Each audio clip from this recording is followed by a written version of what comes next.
back to another session. So now in this session, we're going to discuss about the preparation for marriage. As I told you before in my introduction, the school is not preparing us for marriage and family. The school is only preparing us for a job. By getting your degree, you can try to get a job. Just because you have done your MBA, BBA, or PhD, that doesn't mean that you'll also be successful in your marriage. We have seen that a lot of people who are highly qualified, they got divorced because they don't know how to handle the marriage, because they have never prepared themselves for marriage. So just because you are highly qualified, you have a lot of degrees, that doesn't mean that you know how to conduct yourself in marriage.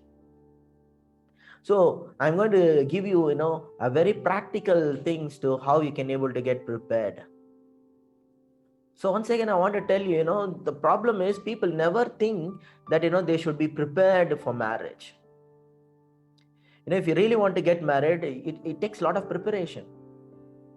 First of all, you have to prepare yourself mentally, and you have to prepare yourself emotionally, and you have to prepare yourself financially, and also you should have a spiritual capacity to handle and accommodate another person in your life.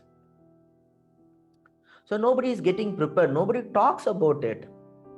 You see, you want to get a driver license, you have to go and pass a test, and the moment you pass a test, they give you a learning license, and you have to train for some time, and after some time, again you have to appear a test and you have to pass a test, then only they will give you a license. Just to give you a driving license, they are giving test after test, and they are giving training. But if the same government, when it comes to marriage, they are not asking you anything. If you are 18 or 21, anybody can get married. Just because you become older, that doesn't mean that you're also wiser. So I want to tell you this. Preparation is very important.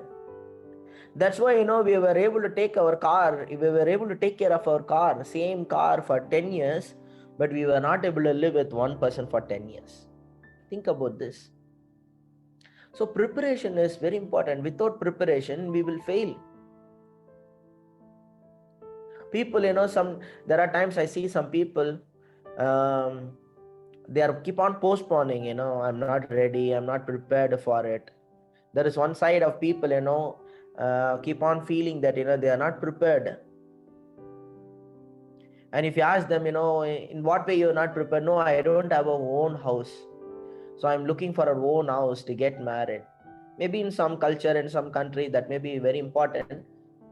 But I want to tell you, basically, for you to get married, you don't need a own house. As long as you have a good salary, good income, where you can able to provide your wife, provide your partner in a decent place, can able to give a decent accommodation, that's not the issue.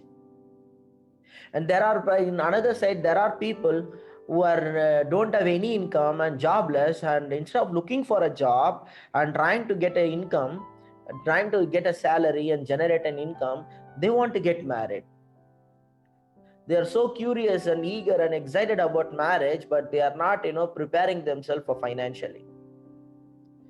So if you're a man, you have to prepare yourself financially. You should be strong financially. You should be able to have a certain amount of income, so that you can able to accommodate a person in your life. And emotionally, see, if you're not happy before marriage, don't think that you'll be happy after marriage. So these are the emotional issues. If you're feeling lonely before marriage, and even if after marriage also, there is a lot of possibilities there, you can still feel lonely. So you have to work in your emotions. So you have to prepare yourself financially, you have to prepare yourself emotionally, and you have to prepare yourself mentally. You need certain kind of attitude. You have to mentally, you have to decide, this is how I'm going to be. And not only that, you have to learn, you have to read some books, good books about marriage. I know about a man, now he's like more than married for 36 years, and he told his personal story. He's saying that, before he was getting married, he read nearly 10 good books about marriage and family.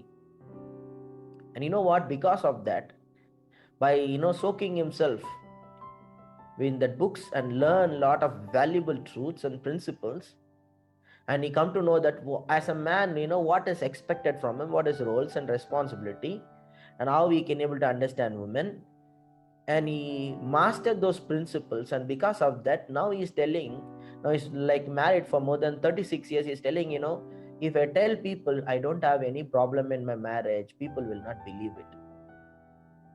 He's telling, absolutely, I'm not having any problem. I'm having so much of peace and joy and harmony in my family. And it is possible. If you only learn, if you only prepare for it, you can really succeed in it. Without a preparation, anything can fail. But if you have a proper planning and preparation, and before you get into it, if you only know what it is, then you will succeed. You see that, how many couples they marry and within a week they get divorced. So many people are separated. They fall in love, they were so excited, they got married, and in a very short period of time, they were separated. So preparation is very important. Before you get into it, you should know whether I have a capacity to handle this thing called marriage. We prepare for wedding, but I want to tell you, wedding is a one-day event. And we do a lot of months and months preparation and planning for one-day event, but we fail to prepare for life. So I want to encourage you to read books, strengthen yourself financially, solve all your emotional issues, learn to be happy even before get married, learn to be healthy. Then you can have a good and successful marriage.